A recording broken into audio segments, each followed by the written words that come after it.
Hi guys, welcome to Drum Dog, and today we're taking a look at what 10 years progression behind the kit looks like.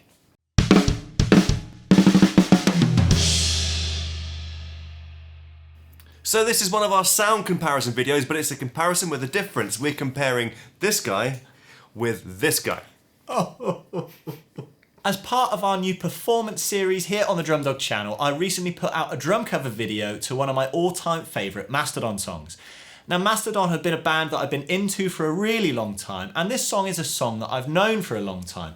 And it dawned on me after we put the video out that actually a long time ago, little metalhead me of times gone by actually did a drum cover of the same song in my room. I dug it out on my original YouTube channel, which I made the video private on because it was posted an entire 10 years ago. It was a bit of a little gem of discovery, and I thought this would actually be a great time to compare what 10 years of progression looks like with the same song. Yeah, sometimes as drummers we don't really get to see, or don't get to feel that we're making progress day to day, and that's why it's a really good idea to video your own playing. Obviously we do a lot of videoing here, but to have that, to look back on how your playing was a week ago, how it was a month ago, to a year ago, but then with you, 10 years ago, how has that changed? I guess it depends on your drumming journey at that time. For me, 10 years ago, I'm probably doing exactly the same thing I was doing 10 years ago. I've just been writing songs in a band and playing along with them. If it ain't broke. But you are more of a, let's get into this and improve, let's go through a book, Yeah. And I guess... Well, I'm at the bar. But this track isn't exactly... It's not a beginner's track, is it? No, not at all. Not at all. And, you know, so it's interesting that you mentioned musical journey, because back then I was just a blinkered metalhead. Like, anything other than metal was not worthy of me wasting my time on. I think I bought the cheapest double pedal I could find, as many cymbals, as you see in the video, as I could afford, and it was just fast, loud, hard, all the time. Oh. So, you know...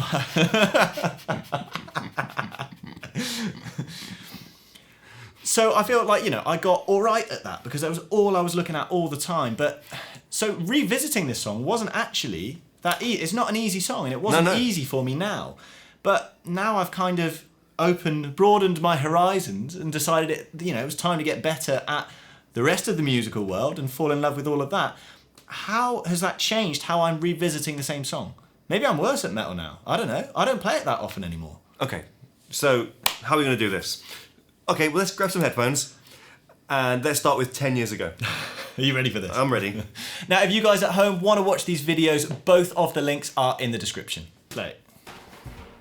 God, look at it in all of its 480p glory. Look at your hair. I think I got the camera I filmed this from a Cash Converters. It was like the cheapest video camera I could get.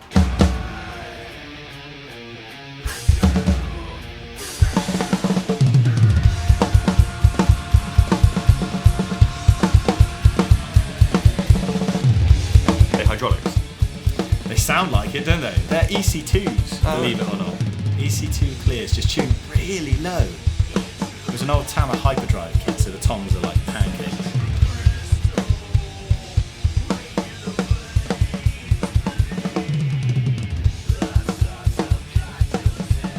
I think the first thing that strikes me at the moment, I think it's got to be the snare's pretty brutal, dynamically. Yeah, it's everything's loud, which suits the genre in a sense. But having known what I know now, it's.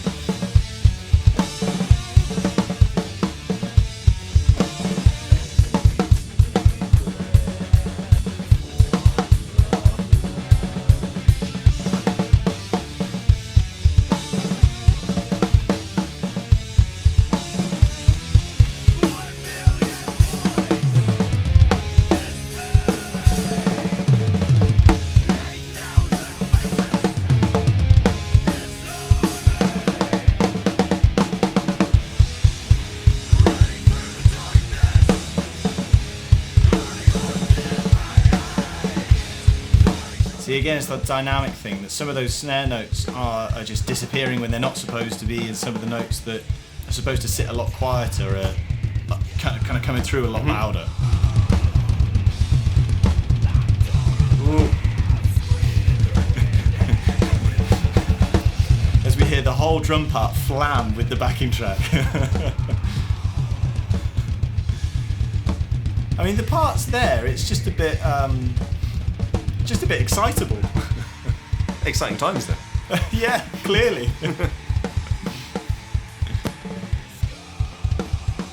Yeah, there we go. So the slow parts are slow, and the fast bits are fast. I think control is probably going to be the one here for me. Is that it's not in control. I'm playing the part, but I'm not in control of it. You know, the parts where I'm playing less notes are coming out slower and louder, and the parts where I'm playing more notes are coming out faster and quieter.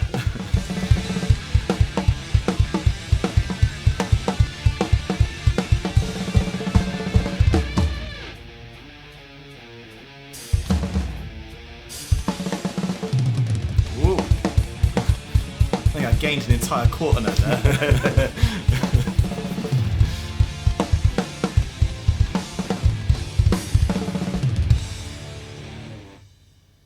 Well, there you go. I mean, considering Yeah. 10 years ago, I'm still chuffed with it. Yeah, you should be. But I mean, it's got to be worse watching it for you. I just wish I still had the locks. Yeah. They've just moved. All right, so let's go to New video. The new video. Comparison. Oh, it's going to be interesting. I'm expecting the videography to be much better. I think the budget, if we could compare the production budget to the bedroom budget. Play.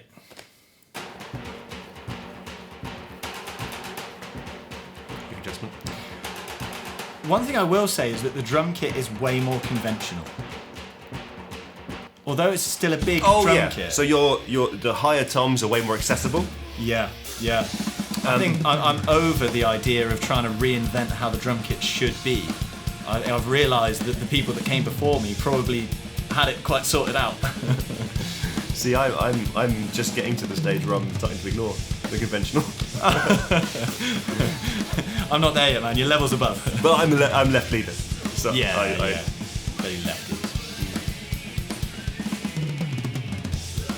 Although your ride seems more accessible in the old one, for me. Yeah. More accessible in the old one. Yeah, if it was lower Really? down, I would have it down. Yeah, Really? yeah. I think the height for me, you can see it kind of overlaps that tom bit. It's more of a thing of actually bringing it in. Yeah. So I feel when it's lower, it's kind of lower and further away.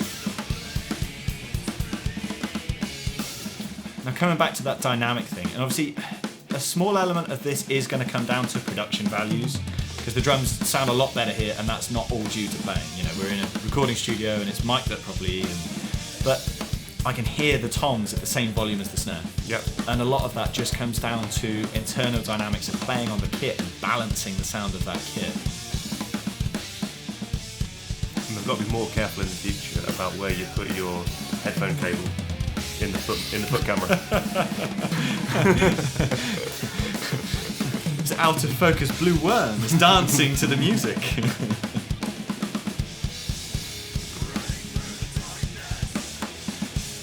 When there's less notes, it's still in time. Yeah.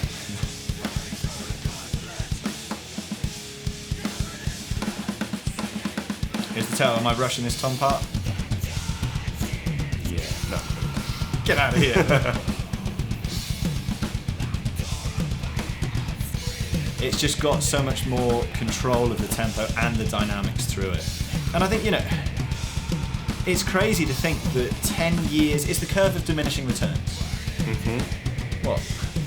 I'm agreeing with you. Oh, you gave me a right funny look then. I think it's that curve of diminishing returns that, you know, how long had I been playing in that video 10 years ago? Like, not 10 years, that's for sure. Yeah. In 10 years' time, I've probably improved the final 5 or 10% to play the same parts, but to play them from a controlled perspective. You know, I'm kind of now feeling comfortable with them, and I'm able to focus on the levels of musicianship, the actual tempo control, the dynamic control, to make it more like a piece of music instead of this thing I'm trying to desperately keep up with. Yeah.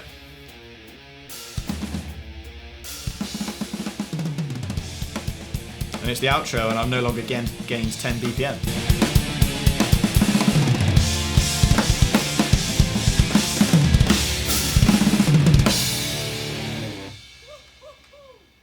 And I'm loads more excitable. 10 years more excitement. So what do you think? 10 years, have I been wasting my time, or have I actually achieved something? Well, here's a question I want to know, actually. And this would be interesting, actually. So, back in 10 years ago, and you wanted to nail that song, that mountain of a song, how much did you practice it before that video? Yeah, probably quite a lot. And how much did you practice to warm up into the new one? The 2 takes before it? Yeah, that's quite. So even the on-screen difference, that's yeah, that's got to be part of it as well. Yeah, definitely. And obviously some of that's going to be that you already know the song. Yep. But I think, isn't it phenomenal that once you do know a song, how long you know it for? Yeah. Like, I haven't had to relearn that, and I don't think I've played it much in the 10 years that I haven't played it. But doesn't that make that some bandmates though, don't you think? How have you forgotten that song? You wrote it! And I think it is worth mentioning again, like the stylistic journey there, because I feel the skills that I gained to come back at that and actually improve it, I didn't necessarily gain from doing more of the same thing. Yeah. And it wasn't easy to revisit that song because they were kind of metal chops and speed skills that I haven't been practicing much. It was a really hard song to actually play again. And, I was saying when we recorded it, like, how did I used to play this? Why is this so hard?